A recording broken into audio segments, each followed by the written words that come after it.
que yo te revelo a ti para que quede registro, pero esto es algo que ha de acontecer en los últimos días, en los postreros tiempos. ¿Y quién no sabe que ya estamos en esos postreros días? Cualquier musulmán le pregunta si ellos saben que estamos en los últimos tiempos. A cualquier judío, a cualquier cristiano con dos dedos de frente, incluso a aquellas personas que no se definen como nada, pero te dicen, por ejemplo, cuando te los encuentras en la calle, esto va a reventar por algún lado. Esto ya no aguanta más. Algo va a pasar. Bueno, gracias al Señor, nosotros los creyentes podemos estar en paz en medio de la tormenta porque sabemos lo que va a suceder. Y para eso tenemos la palabra de Dios. Oramos en esta tarde, queridos hermanos, pidiendo la bendición de nuestro Dios para este mensaje. Te damos muchas gracias, Señor, una vez más, por esta oportunidad que nos das de aprender, de conocer las cosas que tú has dejado en tu palabra para mantenernos firmes en la fe, para saber cómo actuar, cómo comportarnos en estos tiempos peligrosos y difíciles en los cuales nos ha tocado vivir. Señor, abre nuestro entendimiento para que podamos comprender tu palabra y podamos en esta tarde, Señor, ser fortalecidos en nuestra fe, en nuestra comunión contigo, y que esta palabra sea de bendición para todos los que la van a escuchar, tanto hoy como en cualquier otro momento. Nos ponemos en tus manos y pedimos tu bendición en el nombre de Jesús. Y amén, y amén. Yo lo primero que me gustaría pedirles a todos ustedes, no solamente los que están aquí reunidos, sino también los que están en sus hogares y los que después van a ver estas reuniones. No sé si se han dado cuenta, pero en las últimas semanas han habido centenares, cientos de miles de personas que debido a todo lo que está ocurriendo se han metido seguramente en muchas otras páginas, ¿no? Pero yo hablo de lo que nos atañe a nosotros, a ver qué es lo que está sucediendo, a ver qué es lo que está pasando. Tenemos ya mensajes en nuestro canal de YouTube que tiene casi 4.000 mensajes. Tenemos mensajes que ya pasan de los 2, 3, 4, 5, 6, 7, 8, 9 millones de visualizaciones. Es algo increíble ver cómo Dios está despertando las conciencias de muchísimas personas en muchas partes del mundo, porque están realmente preocupadas, diciendo qué es lo que va a pasar. Yo ya digo, lo primero que les quiero pedir a todos ustedes es que mantengamos la calma, por favor. Veo a muchos creyentes nerviosos, angustiados, con miedo, y lo primero que tenemos que tener en cuenta es que el Señor es nuestra paz, que todo está bajo el control de Dios y que aquí no va a caerse ni una hoja de un árbol sin permiso de nuestro Dios. Así que mantengamos la calma, la serenidad, la paz y no dejemos que nada ni nadie nos perturbe. El Señor Jesucristo dice, en el mundo tendréis aflicción. Más claro agua, pero confiad, yo he vencido al mundo. Mi paz os dejo, mi paz os doy, no como el mundo la da.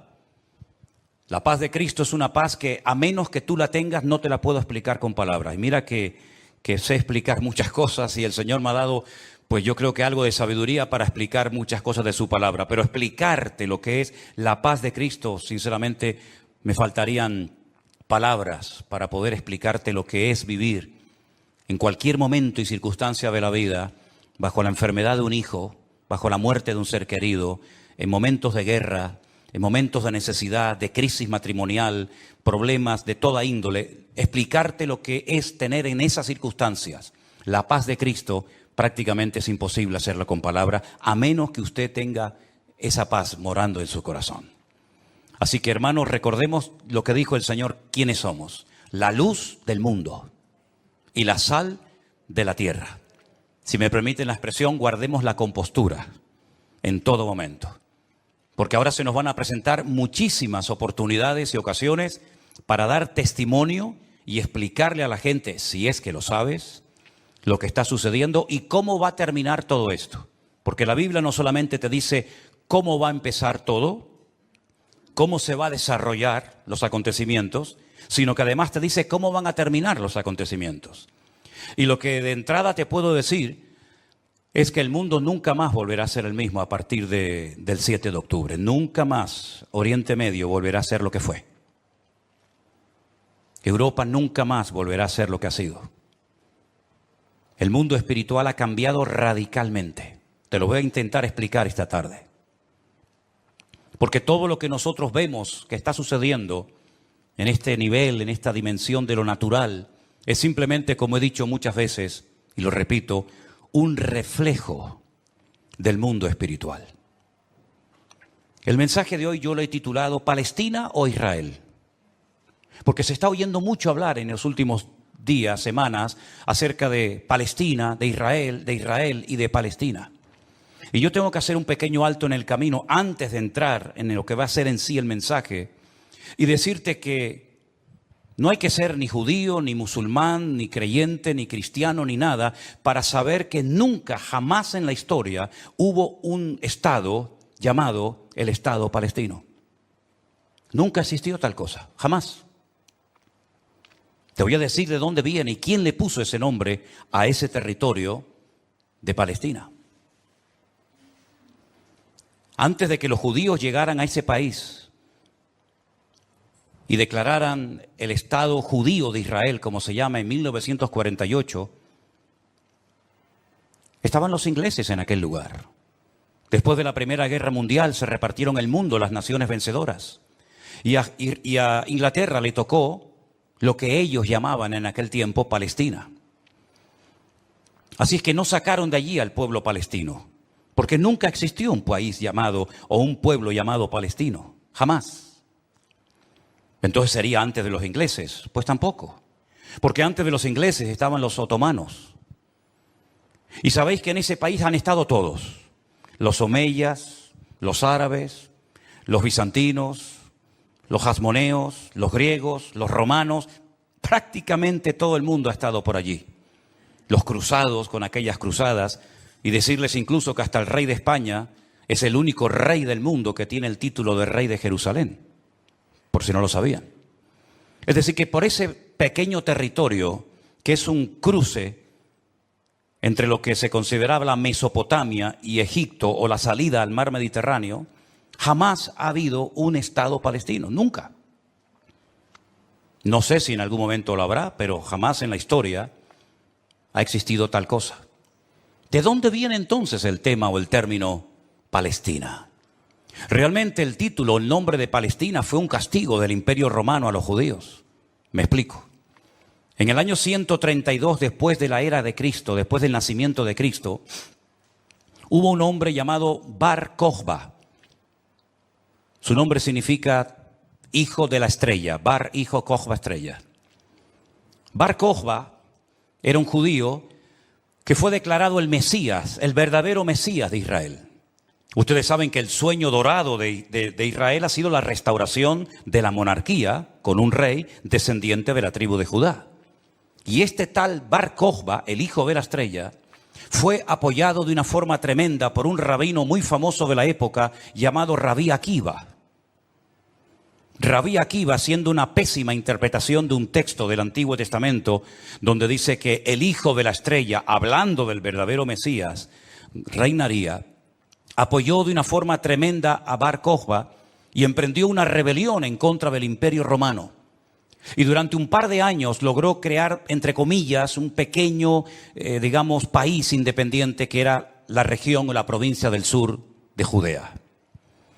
Los romanos no le iban a permitir ni a Bar Kokhba ni a nadie que pisotearan a Roma, que humillaran a Roma. Y entonces se emprendió una matanza, una guerra terrible contra este líder religioso político y lo desmenuzaron. En aquellas guerras se cuenta que murieron más de 580.000 judíos. Una barbaridad. 580.000 judíos perdieron la vida, incluido el Bar Kokhba este.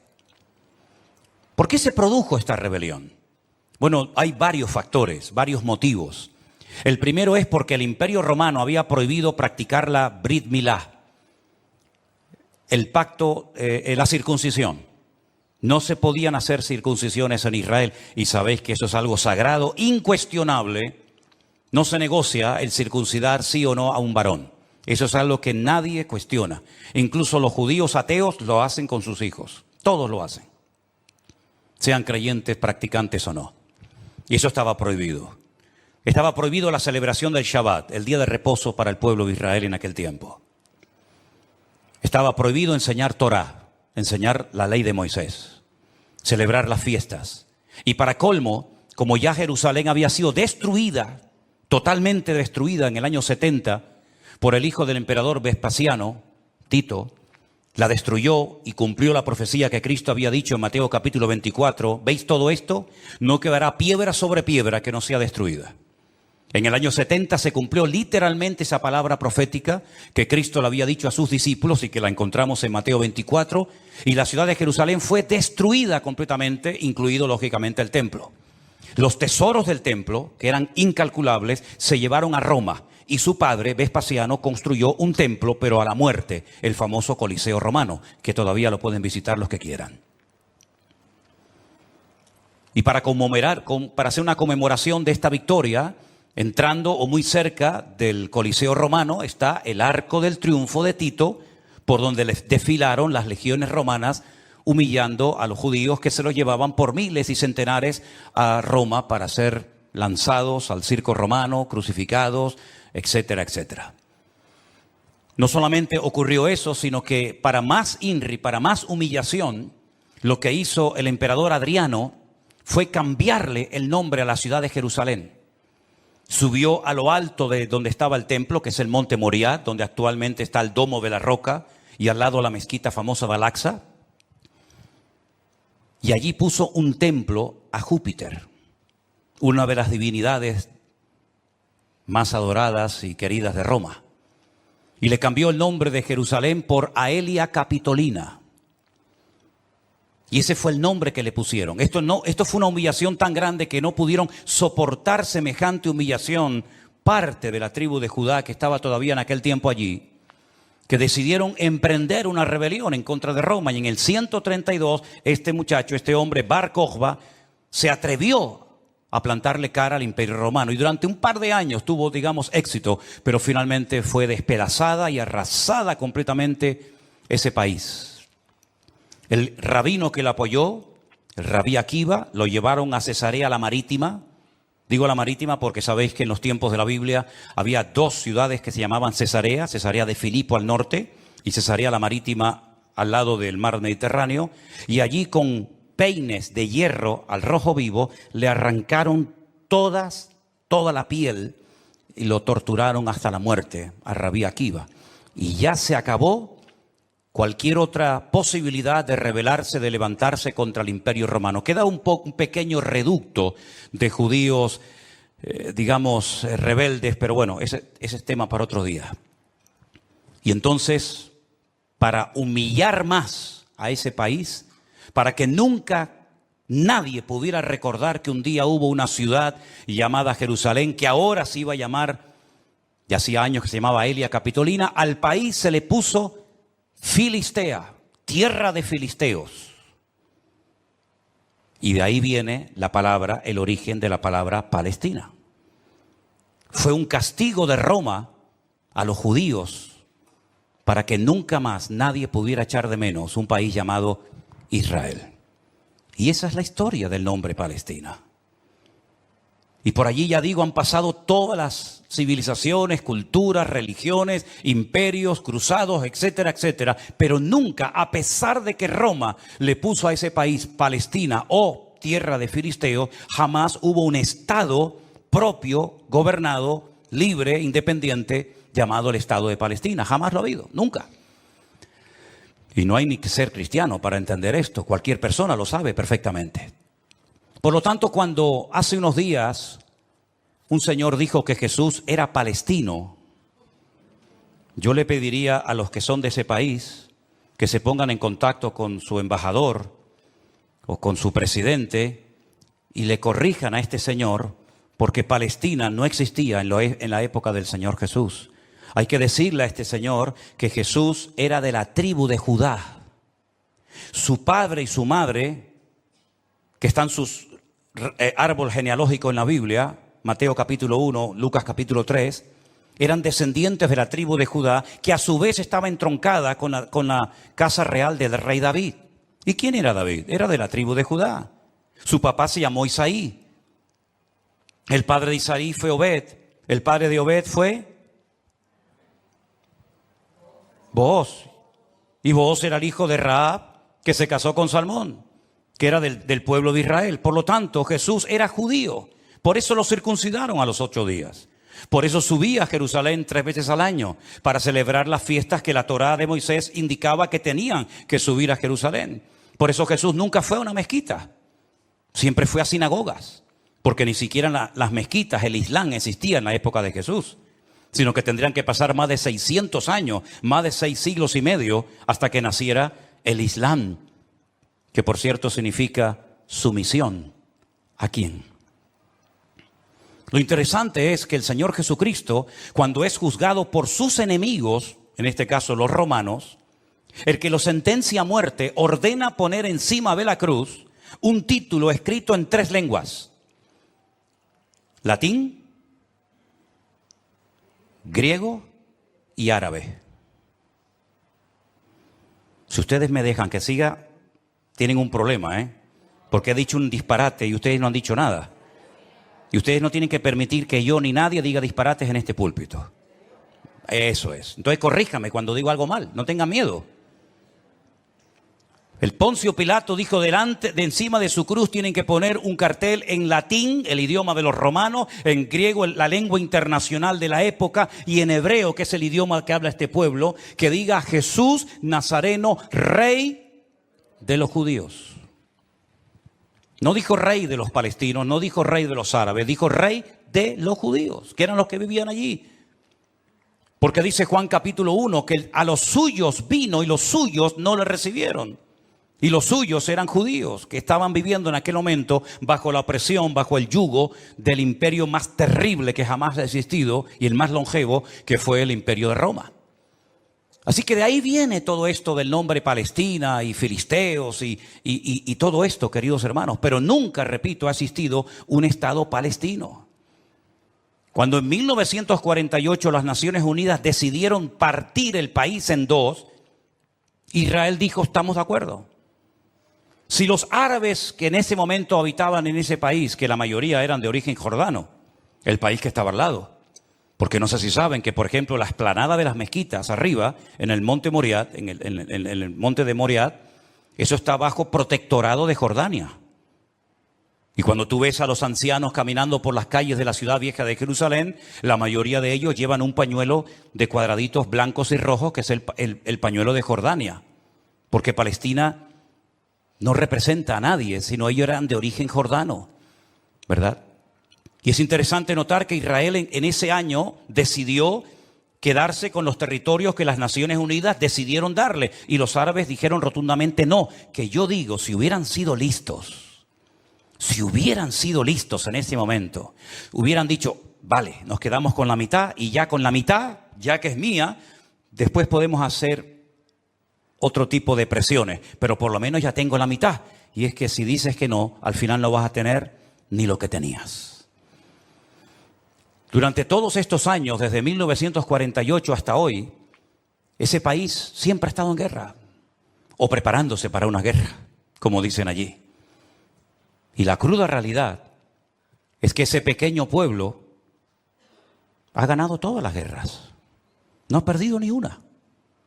Ha desbaratado naciones tremendamente poderosas con un poderío militar espectacular. Y cada vez que gana, lógicamente, extiende el terreno. No podían entrar los judíos a la ciudad vieja de Jerusalén. ¿Saben la tortura que es para un judío estar viviendo en Jerusalén y no dejarte entrar a la ciudad de Jerusalén y poder acercarte y tocar el Kotel Hamarabí, el muro de los lamentos, para orar a Dios? No podían hacerlo. Desde 1948, que entraron allí, hasta 1967, en la guerra famosa de los 6 días, los judíos veían de lejos. Por eso cuando ustedes van a Jerusalén se van a dar cuenta que las casas que están más en alto son las que le permitían al judío poder ver el monte del templo, porque no podían acercarse a tocarlo, ni a mirarlo. Y no solamente desde 1948, desde hace muchos siglos tampoco podían estar allí. Y al final recuperaron la ciudad de Jerusalén. Pero todas y cada una de estas guerras siempre ha cambiado la atmósfera, el mundo espiritual, siempre. Porque algo que tenemos que tener presente es que el mundo natural refleja lo que está pasando en el mundo espiritual, ni más ni menos. Y me gustaría con algunos textos de la Biblia demostrarles que el mundo espiritual es tan real como este mundo en el cual nos movemos tú y yo como pez en el agua. En el libro de Daniel, en el Antiguo Testamento, este hombre está cautivo en Babilonia. Las tribus del sur, Judá y Benjamín, han sido derrotadas, han sido humilladas por las tropas de un tal rey Nabucodonosor. Son llevadas cautivas por 70 años a Babilonia. Algunos se preguntarán, ¿y por qué fueron llevados cautivos a Babilonia justamente 70 años? Bueno, primeramente por su desobediencia, por su rebeldía, por no haber querido arrepentirse. Muchas veces el Señor le mostró a Ezequiel en visión los pecados terribles que ellos hacían en la intimidad, que nadie los sabía, pero que Dios los conocía perfectamente. Y dice que se lo llevaba en visión y le decía, métete por el agujero de esa pared y mira lo que están haciendo ahí adentro, a ver si no son dignos de mi ira y de mi juicio, ¿verdad? Y por 70 años son llevados a Babilonia para que la tierra descanse en una celebración que todavía, en una ley que todavía los religiosos, los agricultores religiosos practican, otros no. Y es la ley de la Shemitah. La Shemitah es una ley que obliga al agricultor, al que se dedica a los labores del campo, a dejar reposar la tierra un año entero. No se puede trabajar la tierra. Nosotros estuvimos este año, creo que fue este año, el año pasado, y veíamos muchos campos muy bonitos, muy bien arados, muy bien trabajados, y otros campos totalmente como abandonados, llenos de malas hierbas, y nos decían, estos son los campos de los agricultores religiosos que no van a trabajar durante este año. Por la ley de la Shemitah, que es el descanso de la tierra. Dios preparó un día a la semana para el descanso del hombre, para que usted no sea una máquina de trabajar y trabajar y trabajar, sino que también reconozca que hay un Dios que creó el universo, la tierra, y nos da la familia y los hijos para disfrutar, y no que usted se ponga con 70, 80 o más años de la vida, y lo único que ha hecho en toda su vida es pagar deuda, comprar cosas y trabajar ¿verdad? Como un esclavo, y al final se le fue la vida trabajando, cuando el Señor dice, detente, cesa toda actividad, y descansa como mínimo tú, tus empleados, tus bestias, tus animales durante un día a la semana, y así reconocen la obra creadora de Dios, y así renuevas tu fuerza para empezar una nueva semana con la bendición de Dios. Pero también la tierra, el Señor la cuida, porque dice la Biblia que la tierra es de Dios, no es del hombre. La tierra de Israel no es de los judíos. La tierra de Israel, ese territorio tan pequeñito, no es de los palestinos. ¿Quién es el dueño de la tierra? Es Dios, lo dice en su palabra. Del Señor es la tierra y su plenitud. Y dice la Biblia que durante los 490 años que vivieron allí cuando entraron con Josué, nunca cumplieron la ley del reposo de la tierra.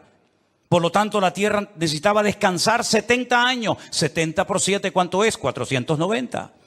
Después de los 70 años de cautiverio, logran volver otra vez a su país, restauran el muro, restauran la ciudad, restauran el templo, vuelven otra vez a la vida normal, digamos.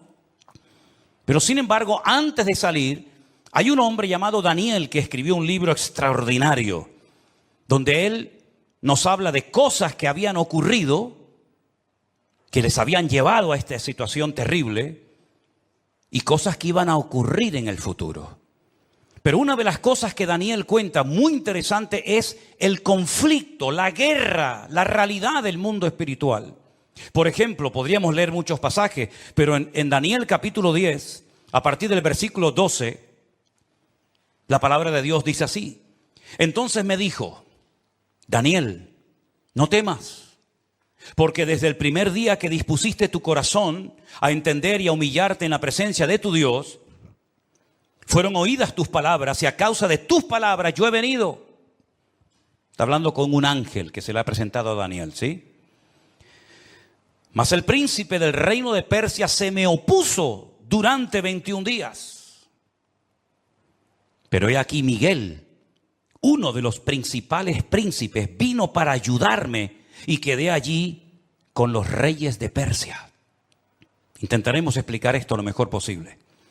He venido para hacerte saber lo que ha de venir a tu pueblo en los postreros días.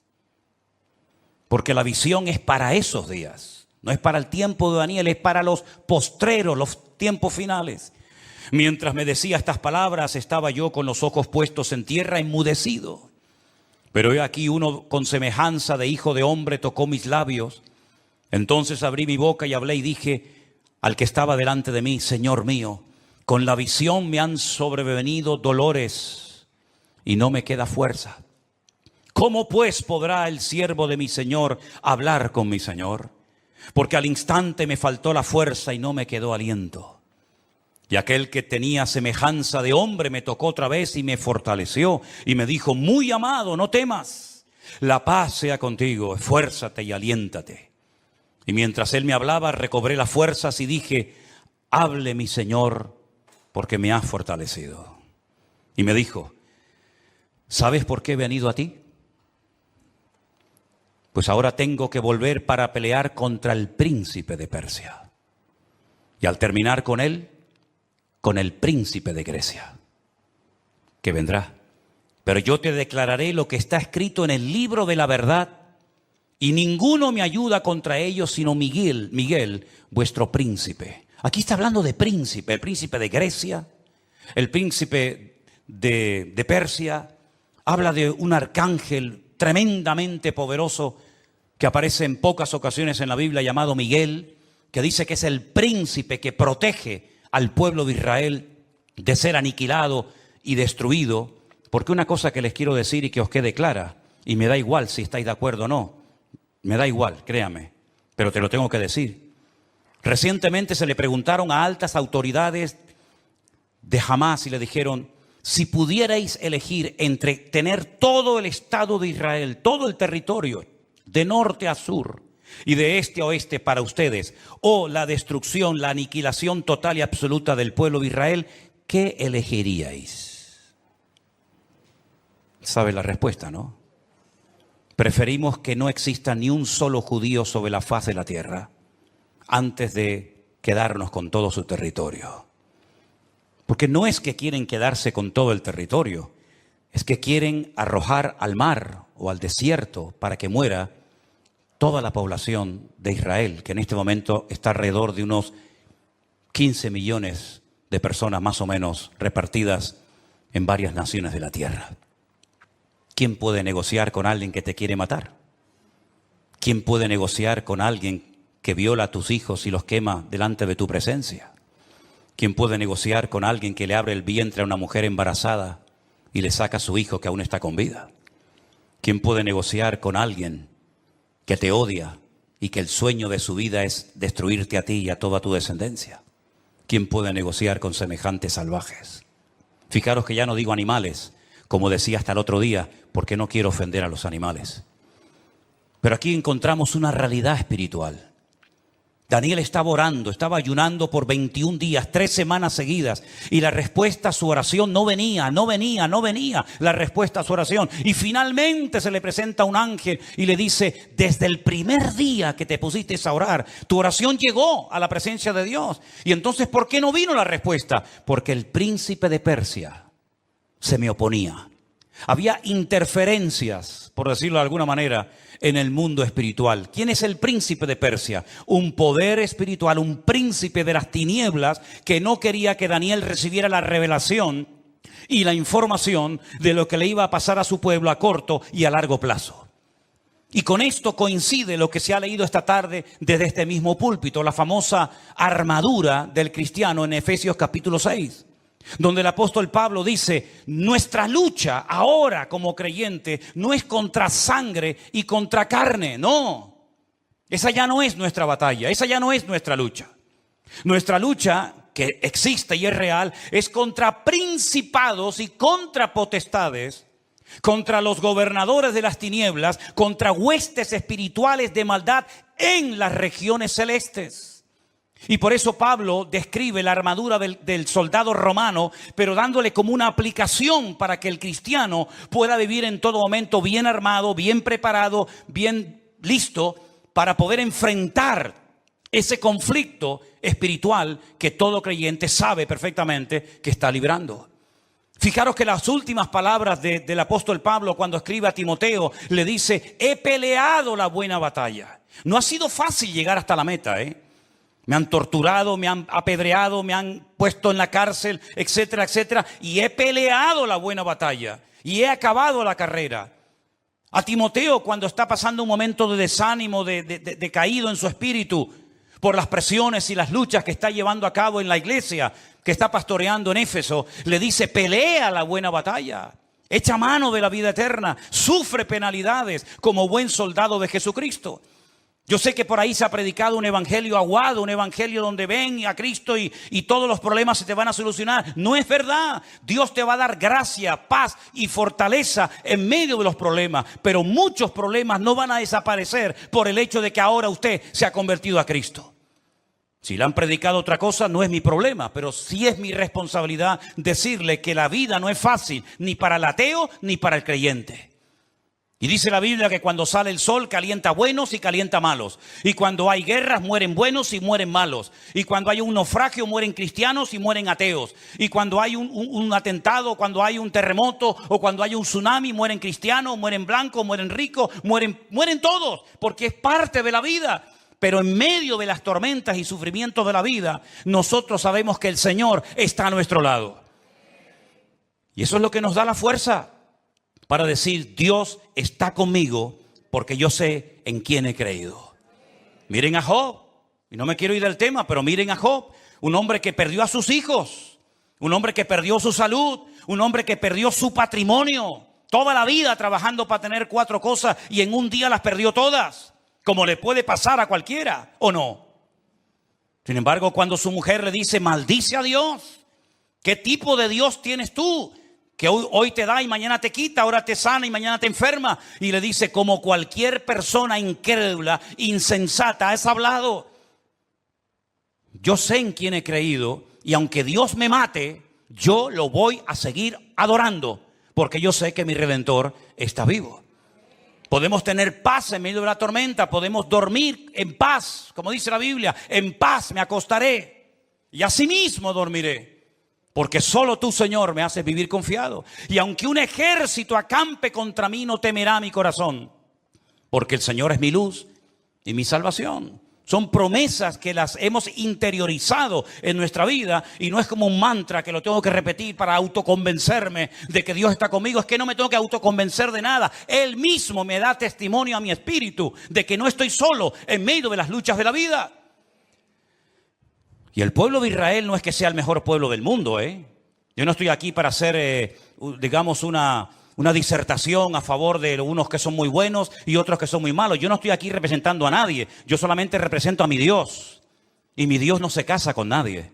Y mi Dios ama a todo el mundo por igual. Y mi Dios no hace acepción de personas. Y todos los seres humanos, me da igual, son palestinos, o son judíos, o son canarios, o son latinos, o de donde sea. Todos los seres humanos tenemos que arrepentirnos delante de nuestro Dios por nuestros pecados. Y aquí no hay ni buenos ni malos, sino que aquí cada uno tiene que ser consciente de que no hay justo ni aun uno delante de la presencia del Señor. El mismo Señor Jesucristo, y hoy lo leía en el Evangelio de Mateo, le decía a los judíos: si no os arrepentís, todos pereceréis igualmente. Por lo tanto, mis queridos hermanos, lo importante es saber que estamos en una guerra espiritual porque estamos a punto, y lo vamos a ver, que todo va a cambiar. La película que hemos vivido hasta el día de hoy, nuestra vida ha sido como una especie de película con diferentes actores, diferentes escenarios, ¿verdad? El escenario va a cambiar completamente. Los actores van a cambiar. El guión va a cambiar.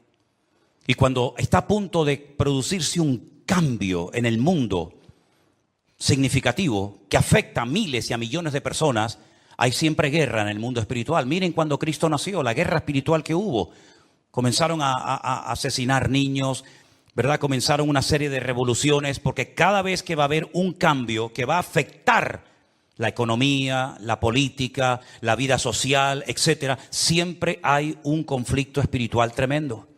Daniel estaba orando porque quedaba pocos años, poco tiempo. Probablemente estaba por el año 68, máximo al 69, de la liberación, ¿verdad?, del pueblo. Y Daniel estaba no preocupado, pero sí indagando, leyendo las Escrituras, orando y ayunando, porque sabía que se avecinaba, se oteaba en el horizonte un cambio tremendamente significativo. Miles de personas por fin iban a poder volver otra vez a su país. Iba a haber una masa de gente que iba a ir de un lugar a otro. Y esos cambios, hermano, no se producen por casualidad. Esto que estamos viendo, que ayer llegaron 1000 al Hierro, el otro día 600 a Lanzarote, el otro día no sé cuántos al Hierro, todo eso no es producto de la casualidad. Satanás está cambiando la escena mundial. Y lo vamos a notar en pocos días, en pocas semanas. Esto va a ser completamente diferente. Y los que tengamos la oportunidad y el privilegio de volver a Israel, porque vamos a volver a Israel, no nos vamos a encontrar al Israel que hemos conocido por más de 20 años. Nos vamos a encontrar a la gente de una forma diferente, una actitud diferente, una atmósfera completamente diferente, porque estamos en una guerra espiritual tremenda. Cuando se lee la famosa armadura del cristiano, se enfatiza mucho que la espada es la palabra de Dios, el yelmo o el casco del soldado representa la salvación, el escudo representa la fe. Pero si ustedes prestan atención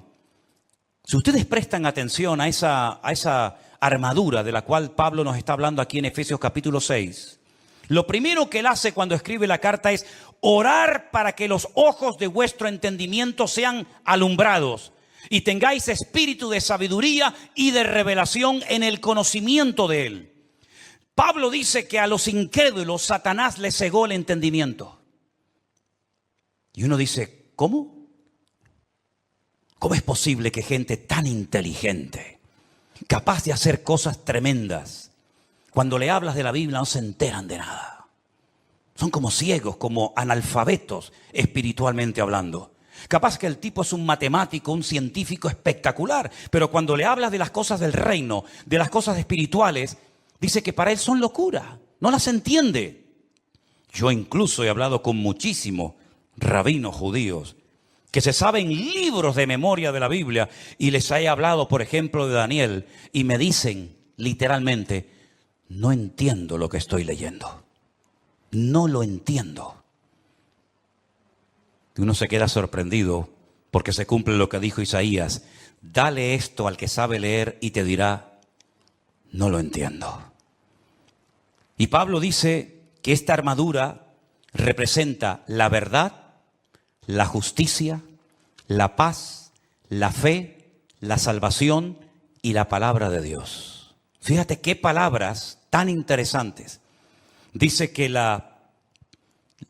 ceñid vuestros lomos con la verdad, con la coraza de justicia, calzados los pies con el apresto del evangelio de la paz, coger el escudo de la fe, tomad el yelmo de la salvación y la espada del Espíritu, que es la palabra de Dios.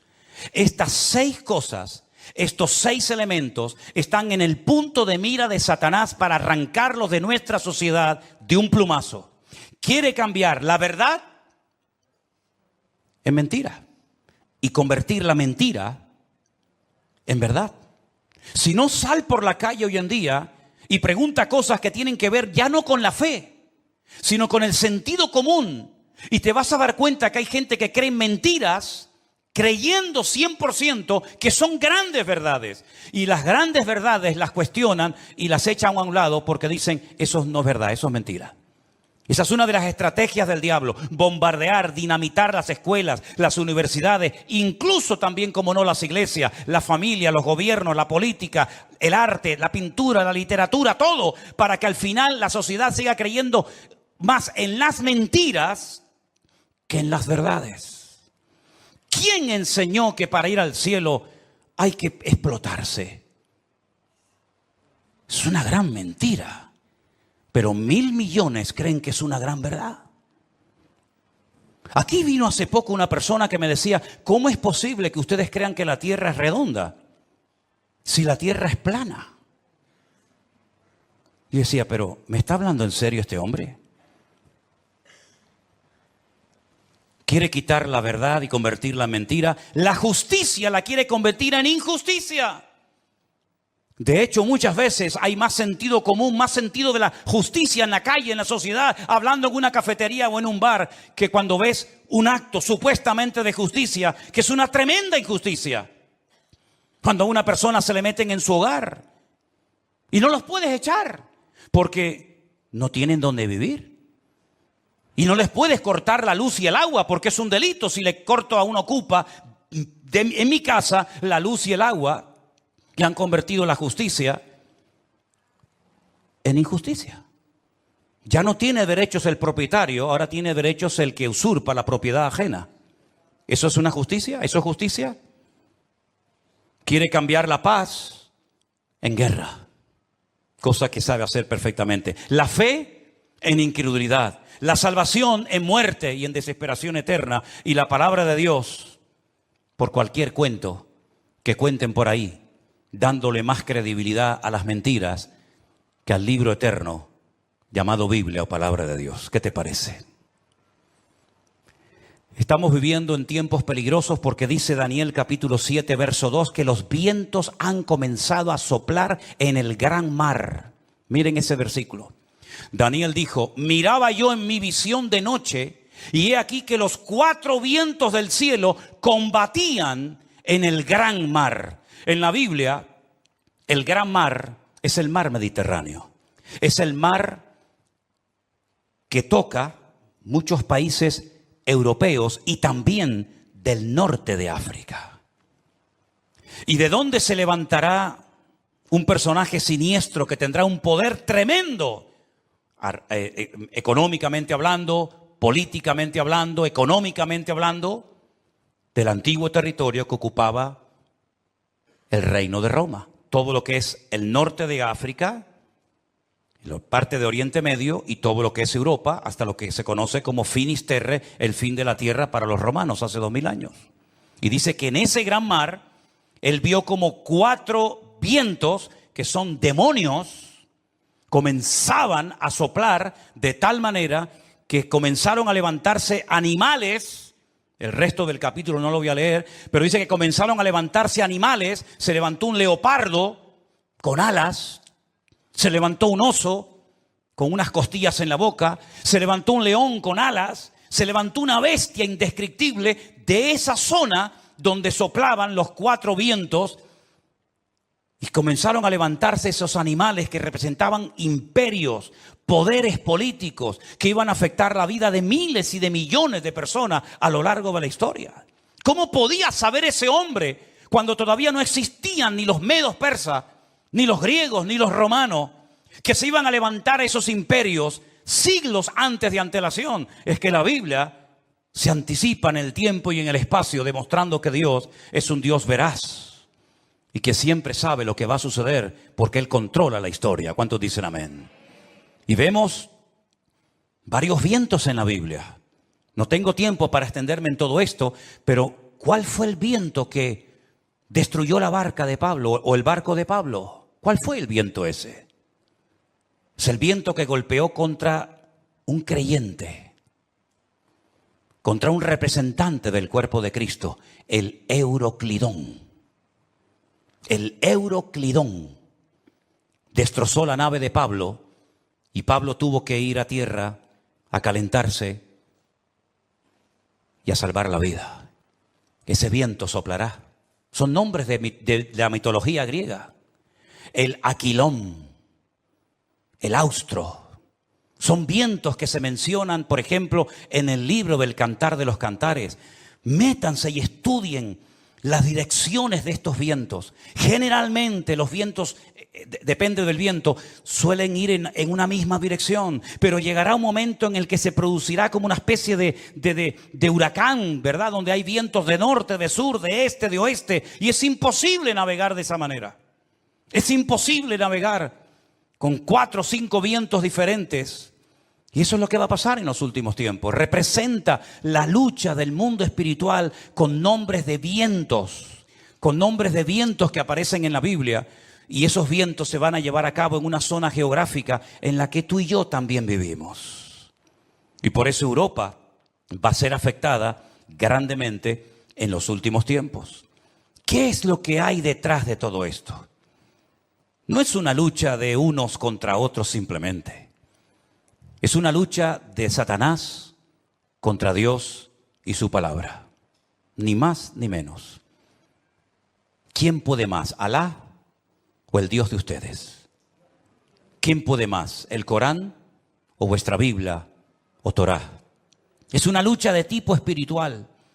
Y si no estamos velando y orando, no vamos a saber cómo comportarnos, cómo actuar en este tiempo, porque algo muy importante que lo vamos a ver ahora en un momento en la pantalla, es cómo Satanás a lo largo de la historia, como una especie de camaleón, si me permiten, ha ido adaptándose a los tiempos, a las culturas, a las tradiciones, y de esa manera ha ido preparando el escenario para esta escena final que tenemos en el horizonte. Todavía la guerra fuerte que nos habla Ezequiel 38 y 39 aún no ha empezado. No es esta que estamos viendo ahora. Todavía viene otra peor, para que lo sepan. Cuando Gog, príncipe de Mesec y Tubal, vienen del norte con 200 millones de soldados para destruir al pueblo de Israel. Porque de esta Israel volverá a salir con muchas pérdidas humanas, con mucha sangre derramada, pero aún viene la peor, que la Biblia dice en qué momento se va a producir, qué naciones van a intervenir, por dónde van a atacar, cómo va a terminar, cuánto va a durar, etcétera, etcétera. Pero tengo una lista que se la voy a poner ahí en la pantalla. Espero que estas características del diablo de los últimos tiempos las tengan en cuenta, porque esta es la forma como Satanás ha decidido actuar en nuestra generación. Primero, lograr los objetivos deshumanizando a la humanidad. Eso ya es una realidad entre nosotros. El objetivo, lo que se pretende alcanzar, está por encima de cualquier precio de vida humana. Si mueren 1000, da igual, traemos otros 1000. Si son 10.000, traemos otros 10.000. Es como cuando los romanos estaban al pie de la montaña de Masada. ¿Se acuerdan en Masada, en el desierto de Judea? Dice la Biblia que había arriba en Masada un reducto de judíos que no querían rendirse. Ellos rodearon la muralla de Masada y comenzaron durante años y años y años a echar tierra para construir una rampa que todavía se puede ver, y por esa rampa subieron ¿cómo se llama? El aparato ese de madera grande. Ahora ya lo diré. 4 años preparando esa rampa para poder subir arriba. Dice la Biblia que la iglesia es columna y baluarte. Ahí está, ya me vino. El baluarte. El baluarte era esa torre de madera que iban arrastrando los esclavos. Dentro iba llena de soldados y cuando llegaba arriba se abrían las compuertas y salían para atacar. 4 años preparando esa rampa de tierra. ¿Cuántos murieron? Miles. Muchos de los que estaban trabajando al pie de la montaña eran familiares, conocidos, vecinos o amigos de los que estaban arriba, rodeados por las legiones romanas. Hay una película de Peter O'Toole que se llama Masada. Véanla para que vean la historia. Qué interesante. Mataban a 200, 300 esclavos, traían más y traían más. El objetivo es lo principal. No importa cuántos mueran para alcanzar el objetivo. Esa es una estrategia del diablo que le está saliendo de maravilla. Y es la misma estrategia que están utilizando estas personas hoy en día. El fin justifica a los medios. La vida humana no tiene ningún valor. El objetivo es lo principal. Número 2. La ambición prevalece por encima del respeto a la vida. Voy a conseguir mi objetivo y alcanzar mis metas a toda costa. Me da igual si tengo que torturar, matar, me da exactamente igual. La ambición, la arrogancia de mi corazón es tan poderosa, es tan fuerte, que si tengo que hacer lo que haga falta, lo hago. Número 3. Alcanzar lo divino olvidando lo humano. Si para ir al cielo y tener las 90 que dicen que voy a tener allá arriba, tengo que asesinar a todos estos, estoy dispuesto a hacerlo, porque lo divino, lo que yo creo que es lo divino, prevalece sobre lo humano. Una estrategia diabólica terrible. Cuando hace unos días vi en un reportaje que hicieron y le preguntaban a unos niños de entre 8 y 10 años, ¿qué quieren ser cuando sean grandes? Y decían, nosotros queremos ir al cielo. Por eso queremos prepararnos y convertirnos en mártires. Una criatura que lo que tiene que hacer es jugar y disfrutar de la vida. Lo divino ha desplazado toda racionalidad o todo raciocinio. Es el mundo al revés. La tecnología de la desinformación. España es número 1 en esto, España es capaz de ponerte una imagen que no tiene nada que ver con lo que está hablando. De hecho, ha habido a veces en varias cadenas de televisión en España que están hablando de un conflicto X, de una situación cualquiera que sea, y ponen unas imágenes de hace años que no tiene absolutamente nada que ver con lo que ellos están contando en ese momento. Como tienen el poder de quitar, de poner, de añadir, de etcétera, y cuando venga la inteligencia esta que llaman, ¿cómo es? Cuando venga la inteligencia virtual, o artificial, perdón, ni te imaginas las barbaridades que vamos a ver, donde personas están comenzando a decir cosas que ellos jamás han dicho, pero que por una manipulación de la tecnología te hacen creer lo que no han dicho o lo que han dicho. En fin, una locura. Los medios de comunicación son una fábrica que crea deliberadamente ignorancia. Cuanto más ignorante sea la gente, mejor. La ignorancia para ellos es poder. Cuanto más ignorante sea una persona sobre la realidad, sobre la Biblia o sobre lo que sea, mejor. Creación deliberada de ignorancia. Sembrar confusión, toda la que se pueda y más, engañando deliberadamente a la gente. Poner en duda la credibilidad de la fuente. Por ejemplo, mi fuente de información es la Biblia. Ah, no, pero eso no sirve, eso está caducado. ¿Cómo? No, la Biblia está llena de contradicciones. Y se quedan tan panchos. Y se quedan tan tranquilos. ¿Cómo que está llena de contradicciones? ¿Dónde están las contradicciones? No, eso está lleno de eso no, esta no es la Biblia verdadera. ¿Cómo que no es la Biblia? No, la Biblia verdadera la tienen los curas en el Vaticano, me dijo una vez uno.